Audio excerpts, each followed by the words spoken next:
ഞാനൊരു RCIC അല്ല എന്നതിന്റെ പല വീഡിയോസിലും ഞാൻ പറഞ്ഞിട്ടുണ്ട്. ഞാനൊരു ഇമിഗ്രേഷൻ എക്സ്പെർട്ട് അല്ല. എനിക്ക് കാനഡയിൽ നിങ്ങൾ ഇങ്ങോട്ട് വരുമ്പോൾ മൂവ് ചെയ്യുന്ന ബിസിനസിനെ പറ്റിയിട്ട് വലിയ ഐഡിയ ഒന്നുമില്ല.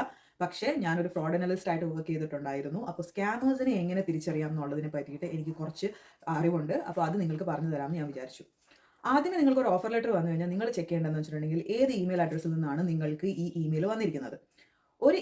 ഒരു പ്രോപ്പർ ബിസിനസ് ആണെങ്കിൽ അവർക്കൊരു പ്രോപ്പർ ഇമെയിൽ ഡൊമെയിൻ ഉണ്ടാവും. അതായത് ഇപ്പോൾ എൻ്റെ ഇമെയിൽ അഡ്രസ് shruti@gmail.com ആണെങ്കിൽ @gmail.com ആണ് എൻ്റെ ഇമെയിലിൻ്റെ ഇമെയിൽ ഡൊമെയിൻ.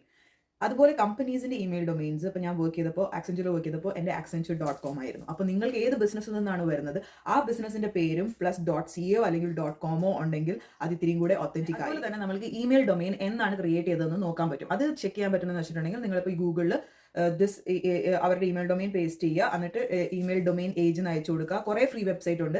എന്നാണ് ഈ ഡൊമെയിൻ സ്റ്റാർട്ട് ചെയ്തതെന്നും ആരാണ് ഈ ഡൊമെയിൻ്റെ ഓണർ എന്നുള്ളതെന്നും നിങ്ങൾക്ക് നോക്കാൻ പറ്റും. അപ്പോൾ പ്രോപ്പർ ആയിട്ടൊരു ഓണർ ഉണ്ടെങ്കിൽ that is a very good sign.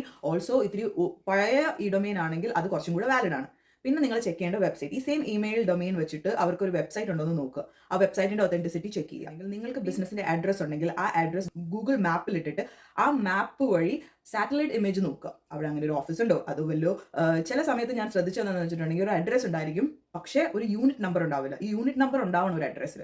അല്ലാണ്ട് വെറുതെ ഒരു അഡ്രസ് തന്നിട്ടുണ്ടെങ്കിൽ ആ സ്ട്രീറ്റിൽ എവിടെ വേണമെങ്കിലും ബിസിനസ് ആവാം അല്ലേ. അപ്പോൾ നിങ്ങൾ ആ സ്ട്രീറ്റ് കൊണ്ടുപോയി ആ അഡ്രസ്സ് കൊണ്ടുപോയി ഗൂഗിളിൽ പേസ്റ്റ് ചെയ്തിട്ട് സാറ്റലൈറ്റ് ഇമേജ് എടുത്ത് നോക്കിയിട്ട് അവിടെ ഒരു ബിൽഡിംഗ് ഉണ്ടോ, അവിടെ അങ്ങനത്തെ ഒരു ഫെസിലിറ്റി ഉണ്ടോ എന്ന് ചെക്ക് ചെയ്യുന്നതും ഒരു നല്ല ഓപ്ഷനാണ്. പിന്നെ നിങ്ങൾ ചെക്ക് ചെയ്യണം നിങ്ങളുടെ ഓഫർ ലെറ്ററിൽ പ്രോപ്പർ ആയിട്ടുള്ള ലെറ്റർ ഹെഡ് ഉണ്ടോ, കമ്പനിയുടെ സീൽ ഉണ്ടോ, അങ്ങനെയുള്ള കാര്യങ്ങളും നിങ്ങൾ ചെക്ക് ചെയ്യണം. കാരണം അതും ഭയങ്കര ഇമ്പോർട്ടൻ്റ് ആണ്. ഇങ്ങനെയുള്ള കാര്യങ്ങൾ നിങ്ങൾ ചെക്ക് ചെയ്യുമ്പോൾ തന്നെ കുറേ അധികം സ്കാമേഴ്സിനെ നിങ്ങൾക്ക് നിങ്ങളുടെ ഇൻവെസ്റ്റിഗേഷനിൽ നിന്ന് തന്നെ കണ്ടുപിടിക്കാൻ പറ്റും. കാനഡയിലുള്ള ഒരാളെ റീച്ച് ഔട്ട് ചെയ്ത് അത് ജെനുവിൻ ആണോ എന്നൊന്നും ചെക്ക് ചെയ്യേണ്ട ആവശ്യം വരില്ല. നിങ്ങൾക്ക് തന്നെ നിങ്ങളുടേതായ ഒരു ഇൻഫർമേഷൻ ഫോം ചെയ്യാൻ പറ്റും. അതുപോലെ തന്നെ എനിക്ക് ഇമ്പോർട്ടൻ്റ് ആയിട്ട് നിങ്ങളുടെ അടുത്ത് പറയണം, നിങ്ങളൊരു കൺസൾട്ടൻസിയുടെ വെബ്സൈറ്റ് കാണുവാണെങ്കിൽ ആ കൺസൾട്ടൻസിയിൽ അവരുടെ RCICയുടെ ഇൻഫർമേഷൻ കൊടുത്തിട്ടുണ്ടോ, പേര് കൊടുത്തിട്ടുണ്ടോ എന്ന് ചെക്ക് ചെയ്യണം. കാരണം എൻ്റെ അടുത്ത് ഒരു ഇമിഗ്രേഷൻ ഏജൻസി അപ്രോച്ച് ചെയ്തായിരുന്നു. എന്നിട്ട് എന്നോട് ചോദിച്ചു ഞങ്ങളെ ഒന്ന് പ്രൊമോട്ട് ചെയ്യോ, ഞങ്ങളുടെ കാര്യങ്ങൾ ആൾക്കാരിലേക്ക് എത്തിക്കാമോ എന്ന് ചോദിച്ച് മെസ്സേജ് അയച്ചിട്ടുണ്ടായിരുന്നു.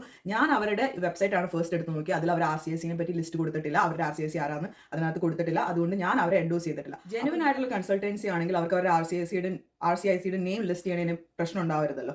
അപ്പോൾ അങ്ങനെയുള്ള കാര്യങ്ങളൊക്കെ ചെക്ക് ചെയ്യുക. ചതികളിൽ പെടാണ്ടിരിക്കുക, ആൾക്കാർക്ക് പൈസ കൊടുത്തിട്ട് പിന്നെ സങ്കടപ്പെടാണ്ടിരിക്കുക. ബിക്കോസ് ഒത്തിരി പേര് പറ്റിക്കപ്പെടുന്നുണ്ടെന്ന് എനിക്ക് മെസ്സേജസിൽ നിന്ന് മനസ്സിലായി. അപ്പോൾ ഓൾ ദി ബെസ്റ്റ്, ബൈ.